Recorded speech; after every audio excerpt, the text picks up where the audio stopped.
নমস্কার বন্ধুরা, আপনারা গতকাল সকালে দেখেছি খবরে এসছে যে আমেরিকা হঠাৎ ভারতের ওপর এক নতুন তলোয়ার ঝুলিয়েছে। সেখানে আমেরিকা বলছে যে তাদের যে সুপ্রিম কোর্ট, সেই সুপ্রিম কোর্টে নতুনভাবে আমাদের একটা ব্যবসা বাণিজ্য আর্টিকেল 301-এর এগেনস্টে তারা রিভিউ করবে। এবারে এই যে পরিস্থিতি তৈরি হয়েছে, তাতে কি ভারতের ব্যবসা বাণিজ্য ধ্বংসের মুখে? এটা কি আমাদের অর্থনীতিকে শেষ করে দেবে? আজই জানুন সত্যি কথা। নমস্কার।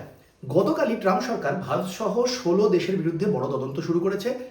সেকশন 301-এর এই তদন্ত মানে হচ্ছে নতুন শুল্কের হুমকি। ফেব্রুয়ারিতে আপনারা সবাই জানেন যে 18% ট্যারিফে আমরা আমেরিকার সঙ্গে চুক্তি করেছিলাম, কিন্তু সুপ্রিম কোর্টের রায়ের পর সব কিছু হয়তো বাতিল হলেও হতে পারে। কেন?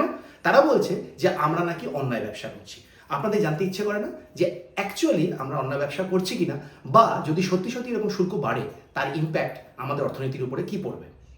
প্রথমে বুঝুন, এখন কোনো নতুন কর কিন্তু বাড়েনি, শুধু তদন্ত চলছে। কিন্তু যদি 10 থেকে 15% নতুন শুল্ক তৈরি হয় এবং সেটা আমাদের উপর ইম্পোজ করা হয়, তাহলে সেক্ষেত্রে আমাদের ইলেকট্রনিক্স, ইঞ্জিনিয়ারিং, সোলার প্যানেল, এই সমস্ত ব্যবসার উপরে মোটা শুল্ক বাড়বে এবং আমাদের সমস্ত আমেরিকায় পণ্যগুলো আমরা যেগুলোকে এক্সপোর্ট করি সেগুলো মহার্ঘ হয়ে যাবে, আমাদের অর্ডার কম হয়ে যাবে।